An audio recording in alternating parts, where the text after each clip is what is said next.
What's up, everybody? We are back. John Delarose here, delarose.com. That's DELARROZ.com.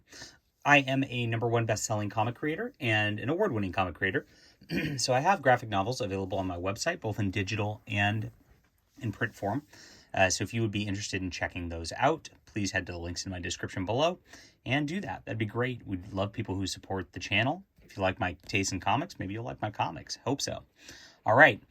This is Moon Knight by Jeff Lemire, the complete collection, and this was a 14-issue series. Marvel's coming out with a lot of Moon Knight content right now because Moon Knight is going to be made into a Disney Plus show shortly, and so I actually like these little complete collections. They're like 14 issues. I can read them pretty fast, and Jeff Lemire's pacing is actually really fast. Now, this is very much indie fare where it's trying to be really arty. You can tell by this sort of Bill Sienkiewicz style art, which is being in this, which I actually kind of like. It's by Greg Smallwood. He actually does a little cleaner job than Sienkiewicz. I don't know if I'm sure I pronounced that guy's name wrong. I'm sorry. It's a little cleaner, and so I like that. It's a little on the sparse side, but it's okay.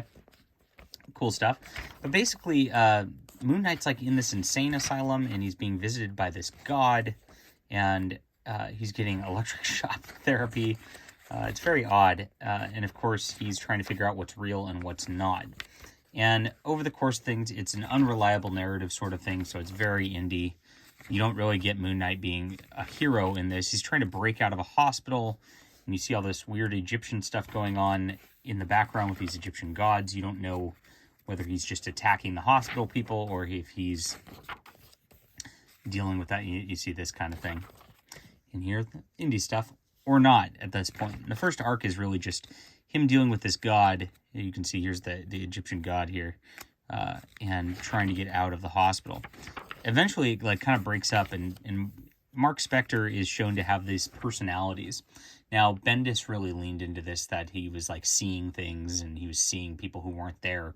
And now, like, almost every arc since then has shown that Moon Knight's just crazy. He's not just like having secret disguise identities, which is what it was in the 70s.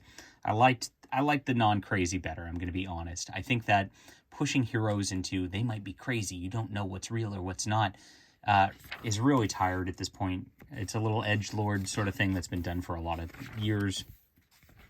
And even though the pacing was good on this, and it was actually kind of thrilling and fun, just that backdrop really is not my favorite. Now, I do love all the attention to the Egyptian gods, vying over things, and him trying to appeal to them, and them either helping him, and then there's an evil one, of course, that he's going to have to fight in order to, like, really retain his soul, as it were. Cool stuff. That is pretty rad. I like that a lot. But I don't like the whole crazy stuff. Now, there's points in here where he looks like he kills his sort of butler who was helping him. He's kind of a Bruce Wayne character, so he's got like a butler who, flies him around in a helicopter and things like that. And then, of course, Lemire brings back the Gina's Diner deal, which is from the 70s also. And she's got sons who have been helping out Moon Knight for decades, and they've disappeared also because of this whole deal. So all the characters are back. They're in here. Sometimes they look like they die. You don't know if they really die or not. And in the second arc, it gets kind of crazy. He looks like he goes to the moon. Again, you don't know whether it is or not. And there's different art styles for different things. So he's in that. He's in the Hollywood set where, again, Bendis established that he was telling a Moon Knight TV show. And he's on the Hollywood set for that. In one of his personalities also, he's like in his cabbie personality, dealing with things in one of his deals.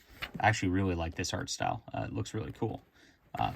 And again, the art looks pretty nice overall.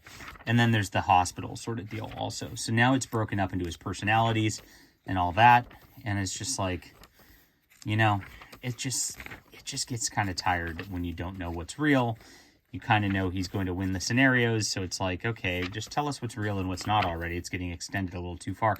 I do like that he went into space and is fighting this giant space pyramid thing. This is pretty cool. But again, you don't know if it's real or not, so it lessens the impact of that cool story.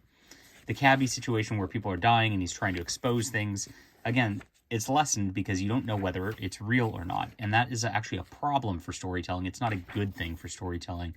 like a lot of modern sort of reviewers or artists will say it is. I really, really dislike that, and I can't hammer that home enough. So, again, here's the deal. Like, the pacing's competent, the storylines involved are cool. That backdrop is tough and really rough. But other than that, it's very competently done. I like all the art, to be honest. I think it was very nice to look at overall. Very cool and unique on that level. The storylines, again, the pacing was great. The dialogue was absolutely fine. I didn't see anything weird or political in it, which is nice. You expect that a lot in comics these days. And then in the 10 through 14, it actually gets into the origin of him.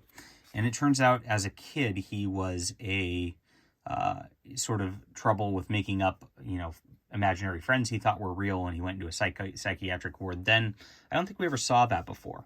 And so this goes back and really tells his origin in a way that hasn't been done before.